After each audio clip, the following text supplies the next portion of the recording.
வணக்கம். நான் உங்கள் அன்பான சயின்டிபிக் வேதிக் அஸ்ட்ராலஜர் அஸ்ட்ரோரஞ்சி பேசுகிறேன். நல்லது நினைப்போம், நல்லதே நடக்கும்.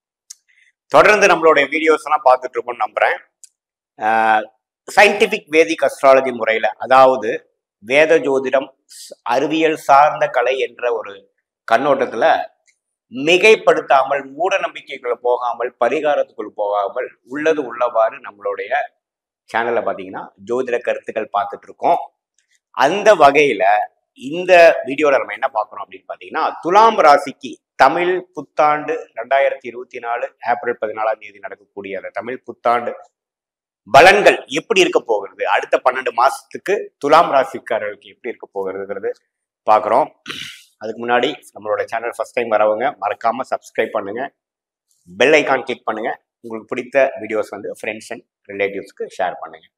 இப்ப பாத்தீங்கன்னா, எப்படி ஒளி தத்துவம் நம்மளுடைய வாழ்க்கையில் நடத்தி காட்டும் சம்பவங்களாக மாறுகிறது, எப்படி கர்மா உருவெடுக்கிறது அப்படிங்கிறது நம்ம துல்லியமாக நம்மளுடைய வீடியோஸ்ல பார்த்துட்டு இருக்கோம். அந்த அமைப்புல பாத்தீங்கன்னா, இந்த ஒரு வருட காலம் ஏப்ரல் 14, 2024 ஏப்ரல் 13, 2025 வரைக்கும் அந்த தமிழ் புத்தாண்டு, அந்த ஒரு ஆண்டு பாத்தீங்கன்னா ஒரே ஒரு பயிற்சி தான் ஆண்டு கிரகம் என்று சொல்லப்படுகிற குருவுக்கு உண்டுங்க. மற்றபடி பாத்தீங்கன்னா மீதி ராகு, கேது, சனி எந்த பயிற்சியும் அடைய போகிறது இல்லை. குரு பகவான் மட்டும் மே 1 ரிஷபத்துக்கு இடம்பெறுகிறார். அது துலாம் ராசிக்கு என்ன வருகிறது என்று கேட்டால் 7ஆம் இடத்திலிருந்து 8ஆம் இடம் என்று சொல்லப்படுகிற அஷ்டமஸ்தானத்துக்கு இடம்பெறுகிறார். இப்படி ஒரு பயிற்சி, இப்படி ஒரு காலகட்டம், இப்படி இருக்கக்கூடிய கிரக அமைப்பு, அதாவது ராகு 6ஆம் இடத்தில், கேது 12ஆம் இடத்தில், சனி 5ஆம் இடத்தில் நீடித்து இருக்க போகிறார். இப்படி இருக்கக்கூடிய ஒரு கிரக அமைப்பில் இந்த மே 1 நடக்கக்கூடிய குரு பெயர்ச்சி 7ஆம் இடத்திலிருந்து 8ஆம் இடத்துக்கும் பெயர்ந்து துலாம் ராசிக்கு 12ஆம் இடத்தில் இருக்கக்கூடிய கேதுவை 5ஆம் பார்வையாகும், துலாம் ராசிக்கு 2ஆம் இடத்தை நேர் பார்வையாகும், 7ஆம் பார்வையாகும், துலாம் ராசிக்கு 3ஆம் வீடு, அதாவது 4ஆம் வீடு, இடம், வீடு, வண்டி, வாகனம், தாயாரை குறிக்கக்கூடிய 4ஆம் வீட்டையை பாத்தீங்கன்னா 9ஆம் பார்வையாக பார்க்கிறார். இப்படிப்பட்ட ஒரு பெயர்ச்சி, இப்படி இருக்கப்பட்ட ஒரு கிரக அமைப்பு துலாம் ராசிக்காரர்களுக்கு என்ன ஒரு மாற்றத்தை, என்ன ஒரு பலனை கொடுக்குது என்று பார்த்தா, அதாவது தொழில் அமைப்புகள் இருக்கிறவங்களுக்கு பாத்தீங்கன்னா ஒரு ஒரு எக்ஸ்பான்ஷன், ஒரு அபிவிருத்தி, ஒரு அடுத்த லெவல் ஆஃப் படிநிலைக்குள்ள போகக்கூடிய அமைப்புக்காக சில கடன் பெறுதல், அதாவது பிறர்களுடைய பணத்தை பெற்று அபிவிருத்தி பெறுதல், கூட்டு தொழிலா பண்ணக்கூடிய அமைப்பு, ஒரு 4 பேர் சேர்ந்து ஒரு விஷயத்தை செய்யறோம் அப்படிங்கிற மாதிரி அமைப்புகளை ஒரு அருமையான ஒரு காலகட்டமாக இருக்கிறது. ஷேர், இன்வெஸ்ட்மெண்ட், மறைமுகமாக சம்பாதிக்கக்கூடிய விஷயங்கள், இம்போர்ட் எக்ஸ்போர்ட் செய்யணும், அது மாதிரி உத்வேகத்தில் இருக்கக்கூடிய துலாம் ராசிக்காரர்களுக்கெல்லாம் பாத்தீங்கன்னா அருமையான ஒரு பயிற்சியாக, அருமையான ஒரு காலகட்டமாக இருக்கிறது. ஏன்னா கேது 12ஆம் இடத்தில் இருக்கும் பொழுது, குருவின் பார்வைப்படும் பொழுது பாத்தீங்கன்னா அந்த வெளிநாடு தொடர்பு, பங்கு சந்தை, அது மாதிரி விஷயத்துக்குள்ள ஒரு அருமையான பலனை கொடுக்கக்கூடிய அமைப்பு கட்டாயம் உண்டுங்க.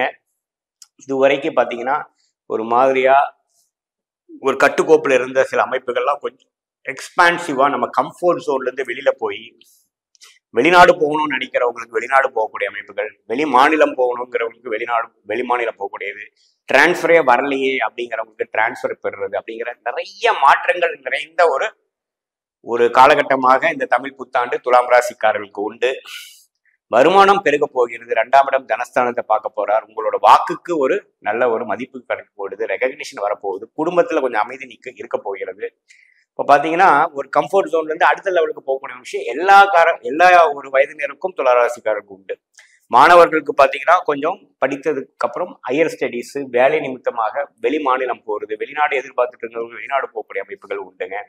அதே சமயத்துல பாத்தீங்கன்னா வேலை, அடிமை தொழில், எம்ப்ளாய்மெண்ட்ல இருக்கிறவங்களுக்கும் பாத்தீங்கன்னா ஒரு நல்ல வேலை மாற்றம் கொடுக்கக்கூடிய அமைப்பு, வெளிநாடு வாய்ப்புகள் எதிர்பார்த்துட்டு இருந்தவங்களுக்கு வெளிநாடு வாய்ப்புகள், வெளிநாட்டுல இருக்கிறவங்களுக்கு குடியுரிமை பெற்று சிட்டிசன் பிஆர் வாங்கி செட்டில் ஆகக்கூடிய அமைப்பு, இது மாதிரிலாம் நல்லா இருக்குங்க. ஒரு சுப விரயங்கள் செய்து ஒரு வீடு வாங்குறது, ஒரு கடன் வாங்கி ஒரு வீடு வாங்குறது, ஒரு டாப் அப் லோன் வாங்கி ஒரு மேல ஒரு 2 ரூம், ஒரு மேல ஒரு மாடி கட்டுறது, ஒரு ஸ்மால் காரை வித்து ஒரு எஸ்யூவிங்கிற ஒரு பெரிய கார் வாங்குறது, அப்படிங்கிற மாதிரி ஒரு அபிவிருத்திக்காக ஒரு சுப செலவுகள், சுப முதலீடுகள் செய்யக்கூடிய அருமையான ஒரு காலகட்டமாக இந்த துலாம் ராசிக்காரர்களுக்கு உண்டு. அப்புறம் பாத்தீங்கன்னா 5ஆம் இடத்துல சனி இருக்கிறார். 5ஆம் இடத்துல சனி இருக்கிறது பாத்தீங்கன்னா குழந்தைகள் விஷயத்துல சில அக்கறைகளும் சில தேவைகளும் சில பிரச்சனைகளும் நீங்க தீர்க்கக்கூடிய தேவை இருக்க போகிறது. அது உங்களை எப்பவுமே பிஸியாகவும் கொஞ்சம் உத்வேகத்தோடரும் உங்களை வைத்திருக்க போகிறது. அதே சமயத்துல 6ஆம் இடத்துல இருக்கக்கூடிய ராகு பாத்தீங்கன்னா உடம்பு பிரச்சனைகள்லாம் ஓரளவு கண்ட்ரோல்ல இருந்து ஒரு நோய்த்தன்மை வளராமல் இருக்கக்கூடிய அமைப்பு இருக்கு. எப்பவுமே பாத்தீங்கன்னா சுப கிரகம் என்று சொல்லக்கூடிய குரு எதை பார்க்கிறாரோ எந்த பாவத்தை பார்க்கிறாரோ அதுவும் வளர்ச்சி அடையும். ராகு கேது இருக்கிற இடத்தை குறைக்கும். 6ஆம் இடத்துல ராகு இருக்கிறது ரொம்ப நல்லதுங்க. உடல் நோய்க்கு பெருகாமல் இருக்கிறது ஒரு கட்டுக்கோள் இருக்கிறதுக்கு நல்ல விஷயங்கள். எதிரிகள் நடமாடம் குறையும். கடன்கள் அடக்கமாக இருக்கும். அதாவது கைமீறி போகாது. ஒரு சுப கடனாகவே இருக்கும். அது மாதிரி ஒரு விஷயங்கள் கொடுக்கக்கூடிய அமைப்பு நீடிச்சு துலாம் ராசிக்காரர்களுக்கு 6ல் இருக்கக்கூடிய ராகும் 12 இருக்க கேதுவும் கொடுக்க போகிறார். ஒரு வெளிநாடுல அதாவது ஒரு இதுவரைக்கும் நம்ம ஒரு ஒரு கோயில் அது மாதிரி விஷயத்துக்குலாம் போகாம ஒரு பில்கிரிமேஜ் இல்லாத இருக்கிறவங்களுக்குலாம் போகலாம்னு நினைக்கிறவங்களுக்குலாம் கொஞ்சம் போயிட்டு வர மாதிரியும், அதே மாதிரி ஸ்கூல்ல படிக்கிறவங்கள ஒரு ஹாஸ்டல்ல போய் படிச்சா கொஞ்சம் மேன்மை வருங்கிற மாதிரி ஹாஸ்டல்ல போறவங்களுக்கு அது மாதிரி எல்லா வயதினருக்கும் ஒரு மாற்றத்தை கொடுக்கக்கூடிய ஒரு ஆண்டாக இந்த பர்டிகுலர் 2024 தமிழ் புத்தாண்டு இருக்குதுங்க. இல்லத்தரசிகளுக்கு அதாவது வீட்டை மேனேஜ் பண்ணிக்கக்கூடிய ஹவுஸ் ஒய்ஃப் சொல்லுவவங்களுக்கும் பார்த்தீங்கன்னா ஒரு நல்ல மாற்றத்தையும் இந்த சம்மர் வெக்கேஷன்ல ஒரு அவங்களுக்கு பிடித்தமான ஒரு இடத்துக்கு போய் ஒரு ஓய்வான ஒரு காலத்தை கழிச்சுட்டு வரக்கூடிய அமைப்புகள் கண்டிப்பாக உண்டு. பொதுவாக பார்க்கும் பொழுது பார்த்தீங்கன்னா அஷ்டமத்துல குரு வந்துட்டாருன்னு எல்லாரும் கொஞ்சம் பயப்பட வேண்டிய அவசியம் இல்லை. ஏன்னா அஷ்டமத்துல குரு வந்தாலும் 12ஆம் இடத்துல இருக்கக்கூடிய கேதுவை பார்த்து 2ஆம் இடத்துல இருக்கக்கூடிய விருச்சிக ராசியை பார்த்து 4ஆம் இடத்தை பார்ப்பது பார்த்தீங்கன்னா ஒரு நல்ல மறைமுகமாக நிறைய பெனிஃபிட் கொடுக்கக்கூடிய அமைப்பு தான் இருக்குமே ஒழிய நீங்க பயப்பட வேண்டிய அவசியம் இல்லை. ஸோ பொதுவாக பல மாற்றத்தை கொடுக்கக்கூடிய ஒரு நல்ல ஒரு ஆண்டாக துலாம் ராசிக்காரர்களுக்கு 2024 தமிழ் புத்தாண்டு ஆண்டு கண்டிப்பாக இருக்குன்னு தெரிவிப்போம். மீண்டும் ஒரு காணொலியில் சந்திப்போம். நன்றி, வணக்கம்.